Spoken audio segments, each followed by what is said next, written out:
Hi, my name is Ruth, and if you told me years ago that a wedding gift would change my life forever, I would have laughed in your face. But now, I know better. It all started on what was supposed to be the happiest day of my life. Henry and I had just come back from our wedding ceremony. I still remember the way my cheeks hurt from smiling so much. We were newlyweds, young, in love, and clueless about the darkness that was already waiting for us. Our small apartment was filled with boxes, ribbons, and the lingering scent of flowers. Laughter echoed through the walls as we sat on the floor together, surrounded by gifts from friends and family. It felt like a dream, one of those beautiful, cozy dreams where everything feels right. We unwrapped each gift slowly, reading the handwritten notes and giggling at some of the cheesy messages. A blender, a blanket, matching mugs that said hubby and wifey. Everything was perfect, and then we saw it. A gift wrapped in shimmering gold paper. So beautiful it almost looked royal, but unlike the others, this one had no name, no note, not even a tag. Who would send us something without signing it? Henry asked, raising an eyebrow. I reached for the box, my heart oddly curious. When I pulled off the wrapping, I gasped. It was a mirror. Not just any mirror. This one was exquisite. The frame was gold, carved with tiny swirls and symbols I didn't recognize. I love this, I said, smiling wide.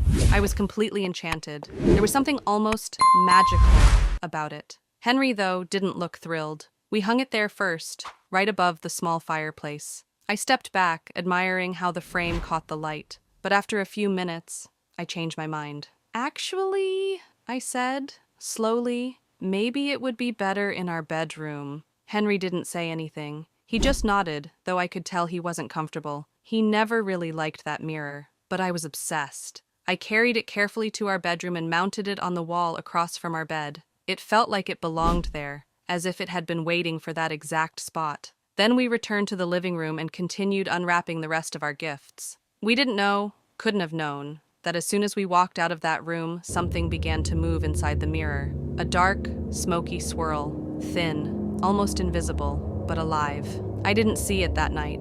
All I saw was Henry's smile as we finally climbed into bed, holding hands and giggling like teenagers. We made love like it was our last night on Earth. He whispered that he loved me. I whispered that I loved him more. Everything felt perfect. I fell asleep in his arms. But when I woke up the next morning, things started to feel wrong. "Good morning, honey," I said, stretching lazily. The memory of the night before still made me smile. Henry turned toward me, still half asleep. But before he could say anything, I giggled and said, "The style you gave me in the middle of the night? Wow, that was new. Where did you learn that? I've never felt anything like that before." I expected him to laugh, but he didn't. He just stared at me, blank, confused. "What are you talking about?" he asked, his voice flat. I blinked. "Don't play dumb, you know. The way you woke me up in the middle of the night. The way you lifted my legs and—" Henry cut me off, his face serious now. "Ruth, I didn't wake up last night. I slept straight through." I laughed again, thinking he was teasing me, but he didn't smile. He wasn't joking. "You're serious?" I asked, my voice suddenly thin. He nodded slowly. That's when my heart dropped. The room suddenly felt cold. I pulled the blanket tighter around me, my mind racing. If Henry didn't touch me last night, then who did? Before I could say another word, a knock at the door shattered the silence. It was Ella, my younger stepsister. She stood at the door with a suitcase, smiling wide like nothing in the world was wrong. "Good morning, sis," she chirped, throwing her arms around me. "Mama said I should come early so I can help with chores." I stared at her, trying to shake the unease that had crept into my bones. She smiled, oblivious. I forced myself to smile back. "Oh, you're here early," I said. "Mama insisted," she replied. "She said I should help out since I'll be staying here a while." I nodded slowly and led her inside. 2 months later, I smiled at Henry when I told him, and he lifted me into the air, twirling me around the kitchen. He was so happy. One night, when I drifted off to sleep, it happened again. The presence, that weight beside me, that cold air. I couldn't move, couldn't scream. I felt frozen in place, paralyzed by sleep, but fully aware that something was next to me, touching me, violating me. I wanted to wake up, to scream, to shake Henry beside me, but I couldn't. It felt like I was drowning in the deepest part of a nightmare, and when I finally managed to break free, it was too late. There was blood everywhere. My scream ripped through the room like a hurricane. Henry jumped up, his face pale with panic. "Ruth! What's going on?" he yelled. I couldn't answer. I just cried and cried, my hands trembling as I pointed to the sheets, my body shaking from a pain I didn't even have words for. Ella came running into the room, her face filled with alarm. Together, they helped me into the car, but the hospital was silent, cold. After the tests, the doctor came out with that look, the one you never forget. "I'm sorry," he said gently. "She lost the baby." And just like that, my world shattered. This strange event kept happening. Each time I became pregnant, something terrible would happen in the night. I'd feel a presence near me, but I was too weak to wake up fully. Each time, I would lose the baby. It happened 5 times, and doctors said nothing was wrong with me. The mysterious losses began to strain our marriage. Our love and trust slowly crumbled as we kept wondering. My little sister Ella could see how sad I was, so she took my hand and whispered, "Ruth, maybe we should call Mama. She always knows what to do." I nodded, and soon I was talking to my stepmother, Mrs. Agnes, on the phone.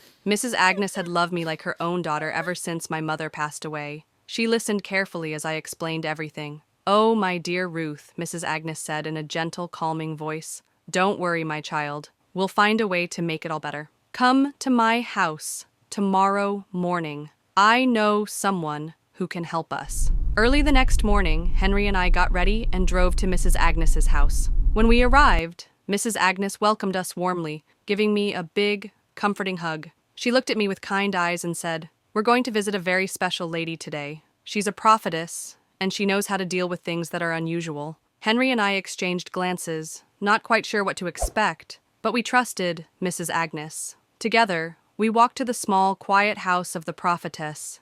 Inside, the prophetess opened her eyes and spoke softly, her voice filled with mystery. "Ruth," she said, "you have been connecting to a water spirit, a powerful spirit from the deep waters. It has been following you and causing these strange things. We must do a special prayer to set you free from it." Henry's face turned pale. He held my hand tightly and said, "Please, do whatever you need to help her." The prophetess looked at him and shook her head. "I'm sorry, young man. For this prayer, only women can stay. You must go home, and Ruth will stay here with us. Do not worry. We will keep her safe." Henry didn't want to leave, but he knew he had no choice. He kissed my hand and whispered, "I'll be back in the morning. Be brave." That night, I stayed with the prophetess. She handed me a white gown and led me into a dimly lit room filled with candles. As she began to pray, the air grew heavy. Suddenly, she tied my hands and struck me with sticks, insisting it was to drive the spirit away. I endured the pain, hoping it would bring freedom. The next morning, I returned home, bruised and weary. Henry was horrified, but I whispered, "It's over now." Months passed, and I became pregnant again. At 5 months, we celebrated, filled with hope. But that night, the mirror shimmered, and I awoke to blood-stained sheets. The baby was gone. Desperate, we sought help from a native doctor, who instructed me to bathe in the river at midnight. I complied, yearning for relief. Later, I discovered I was pregnant again, but I lost the baby once more. Henry grew distant, eventually moving to another room. One day, I found him packing. He said he needed space. I was devastated. Then, Ella fell ill. At the hospital, we learned she was 2 months pregnant. When I asked who the father was, she confessed it was Henry. My world shattered. Henry begged for forgiveness, but I couldn't bear it. I left, seeking solace with my stepmother. She was furious and demanded Henry marry Ella. 2 weeks later, Henry and Ella had their wedding. Life went on, and Ella appeared to be enjoying her new role as Henry's wife. As Ella's pregnancy reached 8 months, Henry threw a huge party to celebrate. He was so proud that they had come this far and wanted everyone to join in the joy. Friends, family, and neighbors gathered, filling the house with laughter and excitement. During the party, Ella excused herself to touch up her makeup, and her best friend, who had helped plan the celebration, went with her. They went into the bedroom, laughing and chatting. Ella walked up to the mirror to check her lipstick, fixing her hair as she looked at her reflection. Her friend noticed the mirror and wrinkled her nose. "Ella," she said, "is this Henry's mirror? I think it's kind of ugly, especially with those gold designs around it. This doesn't look like your style at all." Ella laughed and shrugged. I think it's ugly too, but it's always been here since I moved in. Maybe it's special to Henry. I was thinking of moving it to my room and putting my own mirror here. Her friend grinned. Well, let me help you move it now. She went to grab the mirror, still chatting and laughing with Ella. But as she tried to lift it, something strange happened. Her fingers slipped, and with a loud crash, the mirror fell to the floor, shattering into 1,000 pieces. For a moment, the room was silent, and the two friends stared at the broken glass scattered across the floor. In the living room, everyone was laughing and having a good time. But then, all of a sudden, Ella's mother let out a scream. She jumped up and rushed into the bedroom where the mirror was broken. Henry and all the guests followed, confused and worried. Ella's mother dropped to her knees right next to the broken glass and started crying. "I'm finished. I am finished." Her cries were so loud and she looked truly scared. Everyone in the room was puzzled and kept asking, "What's wrong? Why are you so upset over a broken mirror?" Ella felt embarrassed and tried to calm her mother down. "Mom, please stop embarrassing me. It's just a mirror. We can get a new one." But Ella's mother shook her head and shouted, "No, this is not just a mirror. This mirror is my life." Everyone was shocked, and they looked at her with wide eyes. They had never seen her act this way before. She took a deep breath, her face pale with fear, and began to speak. "I have to confess. I gave this mirror to Ruth, my stepdaughter, on her wedding day. But it wasn't a gift of love. I gave it to her to secretly watch her, to control her, and to ruin her life." The guests gasped, unable to believe what they were hearing. Ella's mother went on, "From the moment I met Ruth's father, I knew he would only marry me if I promised to love Ruth like my own daughter. But I never truly loved her. I was jealous of her. She took too much of his attention, and he loved her deeply. Even after I had Ella, he treated Ruth better. I pretended to love Ruth, so my husband wouldn't know the truth. But deep inside, I was filled with hate." She paused, her eyes filled with regret. "After Ruth's father passed away, I kept up the act, pretending to be the loving stepmother. But I secretly wanted her life to be miserable. I wanted her to fail, to suffer. When Ruth found Henry and brought him home, it made me even angrier. Ruth was happy, she was successful, and my own daughter Ella was struggling. I couldn't bear it." Everyone stared, too stunned to speak. She continued, "So I went to a native doctor. He gave me this mirror, a magical mirror. He told me to place it in Ruth's room. This mirror would allow us to see into her life, to know her every move. Every time she got pregnant, we used the mirror to cast spells to make her lose her baby. But there was one condition. The mirror must never, ever be broken. That's why I am finished." Tears streamed down her face as she looked around the room. "I am so sorry for everything I did to Ruth. I was wrong. My jealousy ruined my life." Just as she finished, a strange look came over her face. She began to pull at her clothes, looking lost and confused. She stood up, looking around as if she didn't know where she was, then suddenly ran out of the house, out of the gate, and disappeared into the street. It was like she had lost her mind. As Henry and the guests rushed outside the house, they were all looking around, trying to see where Ella's mother had run off to. But then something surprising happened. Henry's gateman walked over, looking nervous and scared. He knelt down in front of Henry, his hands shaking. "Olga, I can't keep quiet anymore. I have to confess," the gateman said in a trembling voice. Everyone turned to him, confused. He took a deep breath, then looked up at Henry. "Ella's baby. It's mine. I have been sleeping with her, and when she got pregnant, we made a plan. She would seduce you and make you think the baby was yours because I knew I couldn't take care of it. I'm sorry, sir, but I want my baby." Gasps filled the air. People couldn't believe what they were hearing. Ella fell to the ground, crying and begging for forgiveness, her face wet with tears. Henry was speechless, his face turned red with anger and hurt. He couldn't take it anymore. He quickly got into his car and drove off.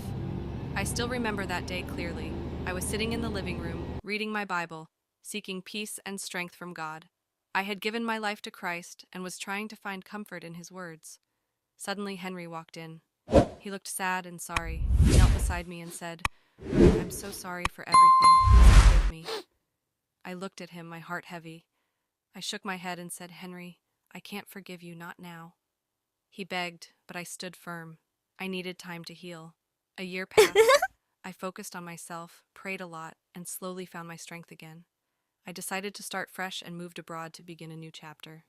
I enrolled in a new course and threw myself into my studies. Life started to feel hopeful again. During this time, I met someone kind and understanding. We became friends, then fell in love. We got married, and soon after, we were blessed with twins, a boy and a girl. Holding them in my arms, I felt a joy I had never known. God had turned my pain into happiness, and I was grateful for this new beginning.